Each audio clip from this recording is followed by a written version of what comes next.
Hi, students. It's so good to see you again. My name is Professor Matthew Dayogale. We are here again to discuss the theory of state. That is our course, theory of state. Today, we are going to discuss Aristotle's theory of state, still in the classical era. Aristotle was a student of Plato, just as Plato was a student of Socrates. So, what precisely is Aristotle's theory of state? Now, Aristotle's theory of state has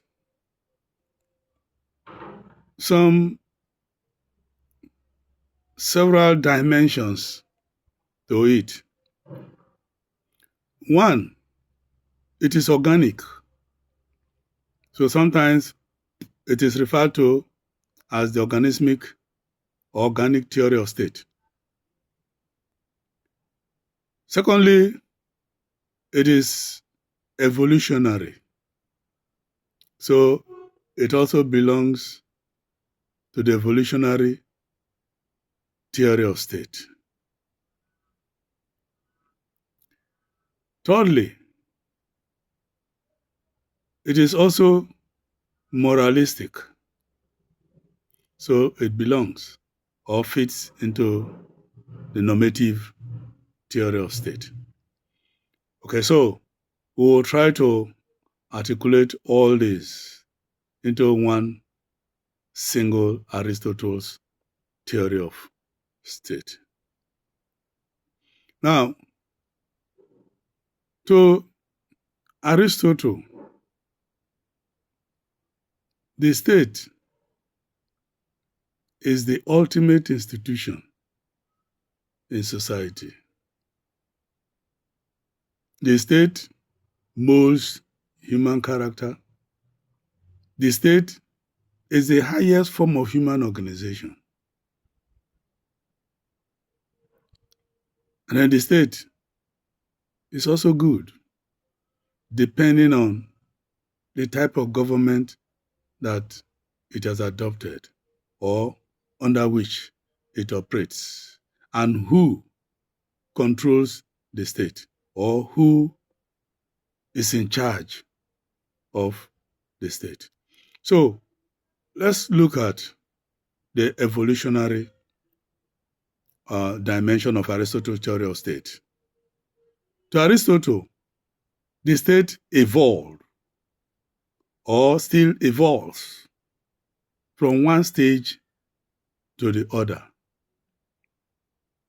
Now, the first stage is the conjugal, that is, the relationship between a man and a woman. But that relationship is the seed that eventually grows into the state. Without that seed, it is impossible for a state to emerge. So that conjugal relationship between a man and a woman, first of all, results in reproduction. So from a man and a woman, children come into existence. From children to grandchildren, from grandchildren to great-grandchildren, and then these form a family. So the family is the root of the state. The family is the primary state,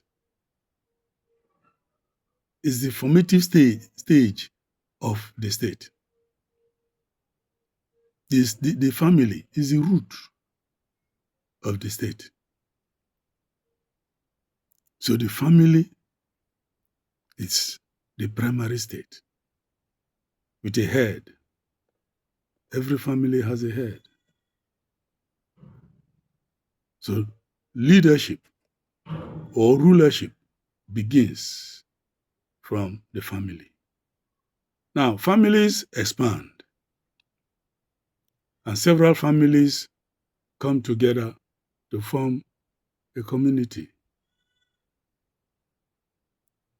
So community is another level of the process of formation or the process of evolution of the state. Several families coming together to form a village. So the village is another level of the state. It's a higher level of community. The village is a community, is communal, because different families have to come together. So they commune. They bind themselves with certain rules that guide their existence. Because there has to be rules. Otherwise, conflicts that will arise cannot be resolved. So to avoid conflicts, there will be rules of engagement, how people should behave to each other, moral guidance, and also legal guidance. So from family to the village, and then from the village to a higher community, several villages coming together to form a community, and then eventually the state. Now, in the classical era, the type of state we are referring to was a particular kind of state. It was a peculiar kind of state. It had a specificity. That specificity is defined by the centrality of one city surrounded by a countryside. In fact, from Aristotle's point of view, the citizens who live in the city, while non-citizens live outside the city for productive purposes. These outside produce to maintain those in the city. And for him, only those who have that capacity to get involved in this public debate, public activity, that have the right to be reckoned as citizens. So, we are talking about a city-state. And in that era, during that era, the classical era, there were so many city-states scattered all around the Mediterranean, from the African side to the European side. City-states. And if you read the book of Acts of the Apostles, you will come across so many of them. St. Paul visited so many of them. Antioch, Cyprus, Lystra, Derbe, Thessalonica, Colossae, Ephesus, and so many of them. All these were city-states. Crete, Sparta, and so many. They were city-states. It was central government located in the city, surrounded by a countryside. That was the geography of the city-state. Okay? Now, the other dimension of Aristotle's theory of state is that the state is organic. What that means is that the state is natural. The state comes into existence by nature. And because it is organic, it is like a human being. A human being made up of parts. each of which has a role to play. And each, by playing its role, contributes to the maintenance and continued existence of that human being and also the body or the state. Now, it also implies that whatever happens to any part of the body will be felt by the rest, has consequences for the rest. So it's an integrated whole. That is why the state, in Aristotelian sense, is organic. It's a compact union. So the citizens form parts, and parts have their roles to play. And the ability to play that role is what sustains the state. Now, the moral dimension or the normative dimension to that theory is the idea that the state is good. The state is good because the state has the capacity for self-sufficiency. Every state must have that capacity for self-sufficiency. And that is why he argues that the state should neither be too small or not too big or too large. If it's too large, it becomes unwieldy. If it's too small, it will become too weak. So moderation, his theory of moderation comes in here. That anything that is too much is bad. And anything that is too small is also bad. So there must be a middle course. So the citizens have to be good. It's only good citizens that can construct a good state. It's only good citizens that can compose a good state. So, where the citizens are good, the state will also be good. And where the state is good, it means the citizens are good. So, if the state is bad, the citizens are bad. Because bad citizens cannot construct a good state. That is why morality comes in the Aristotelian theory of state. Because good citizens are the only ones that are capable of constructing a good state. Here again, we can draw the analogy and apply it to Nigeria. So if Nigerian state is bad, it means Nigerian citizens are bad or Nigerians are bad. So the Nigerian state is bad because its citizens are bad. If the citizens are good, Nigerian state will be good.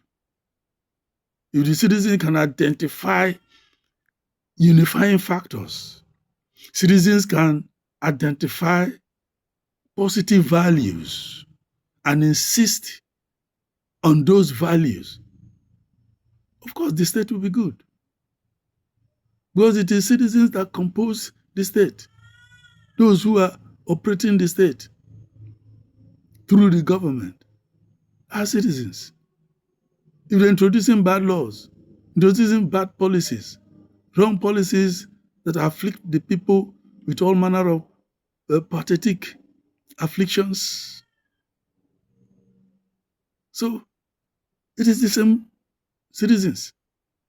And if the citizens, rather than reject wrong policies, support those policies for pecuniary gains, of course, they will ruin the state. So citizenship and its character has a lot to do with the character of the state. So the character of the state cannot be distinguished and cannot be independent of the character of the citizens. So the character of the citizens reflect on the state. It resonates. So everything, all these things that are happening to the Nigerian state or the Nigerian state is doing, and the citizens are suffering. It is so because the citizens are bad. If the state is bad, the citizens are bad. They are bad in the sense, and that is why they support evil policies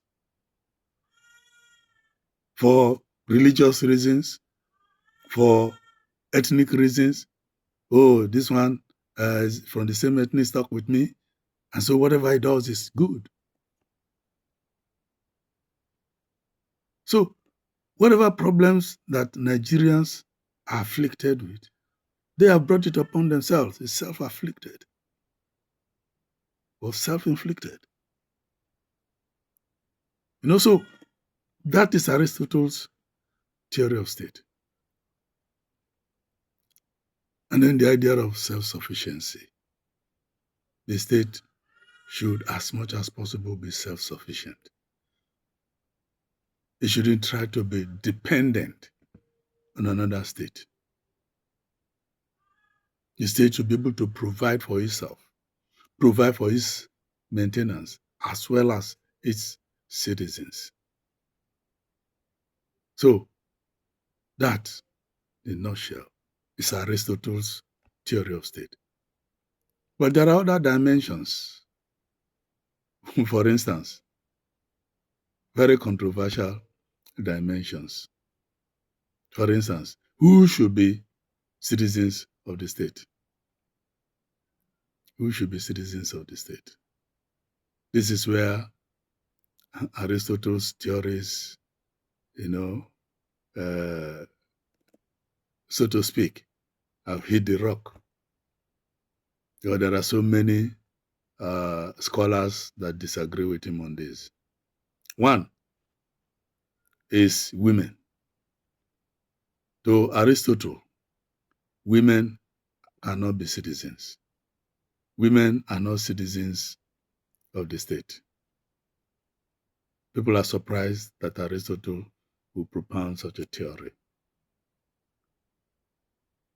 Now, his reason is that women are incapable of this philosophical thought, reflective thought, the ability to be philosophers, the ability for reflective, deep, intuitive, reflective thought. They don't have the ability for it. That disqualifies them. The second controversial aspect of Aristotle's theory of state is the idea of natural slavery.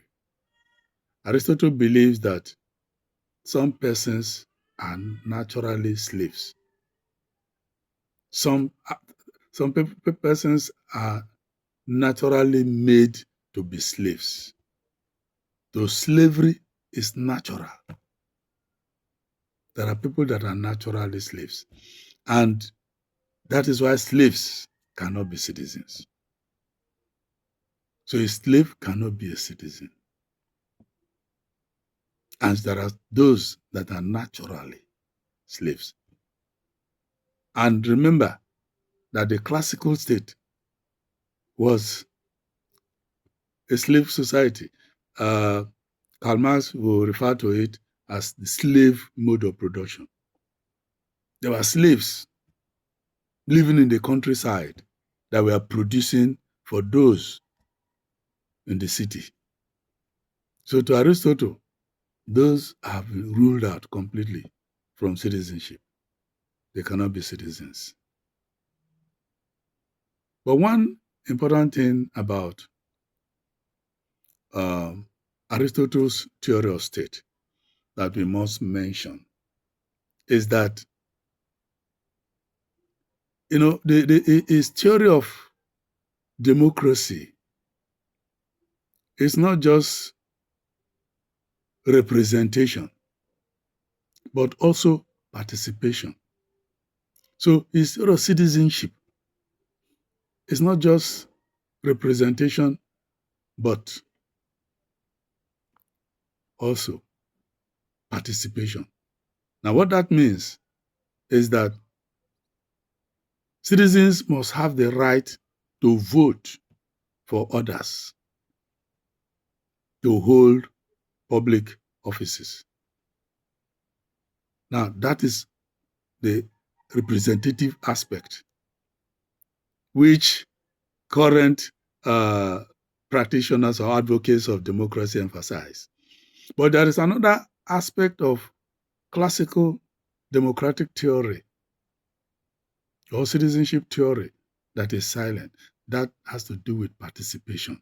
Now, participation in the classical sense, in Aristotle's sense, is not about going to vote in an election.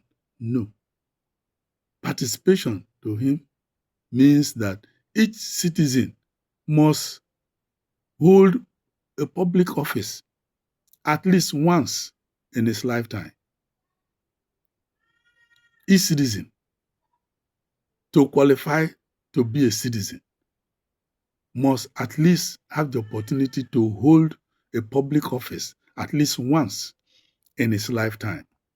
So, which means citizens are not only meant to go periodically to vote for others, but that they too should stand and contest election for others to vote for them. So participation or representation is just one aspect. It's not complete. So you're going to vote. Well, that qualifies you as a citizen. But if you're not voted for to hold public office at least once in a lifetime, then you're not a citizen. And your citizenship is not complete. That kind of democracy is not real democracy. That is what they call direct democracy, participatory democracy. So that is a kind of democratic system that, is attached to the classical state. So that is Aristotle's theory of state. So thank you. God bless you. As you send across your questions, listen to this video, watch it, and send across your questions, and then we will provide a forum to discuss those questions. So thank you for watching. God bless you. We'll meet again.